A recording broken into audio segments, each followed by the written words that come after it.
તો અવિરત વરસી રહેલા વરસાદ વચ્ચે નર્મદા ડેમમાંથી 4.5 લાખ ક્યુસેક પાણી છોડવામાં આવ્યું છે। સતત પાણીની આવકથી નર્મદા નદી બે કાંઠે વહી રહી છે।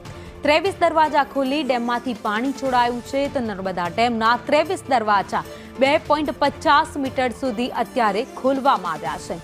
તો અદ્ભુત નજારો નર્મદા સરોવરનો છે, જ્યાં એક સાથે 23 દરવાજા ખોલી પાણી છોડવામાં આવ્યું છે। ઉપરવાસમાં પણ અવિરત વરસાદી માહોલ છે। રાજ્યમાં પણ ધોધમાર વરસાદ વરસ્યો છે, જેના કારણે ડેમ હવે છલોછલ ભરાવાની આરે છે, ત્યારે પાણીને હવે છોડવામાં આવ્યું છે।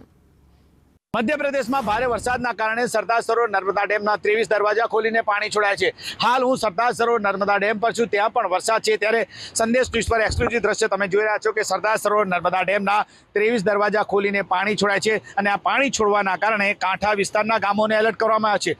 મધ્યપ્રદેશમાં પણ વરસાદ પડી રહ્યો છે અને ગુજરાતમાં પણ વરસાદ છે। ત્યારે સરદાર સરોવર નર્મદા ડેમના એક્સક્લુઝિવ દ્રશ્ય તમે જોઈ રહ્યા છો કે ડેમના 23 દરવાજાને ખોલીને પાણી છોડાય છે। આ પાણી છોડવાના કારણે ભરૂચ અને નર્મદાના કાંઠા વિસ્તારના ગામોને એલર્ટ કરવામાં છે।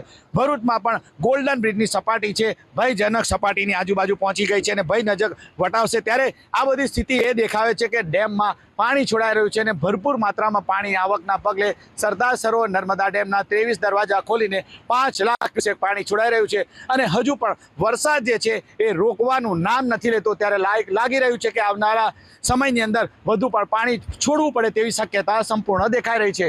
નરેન્દ્ર પેપરવાલા, સંદેશ ન્યૂઝ, નર્મદા।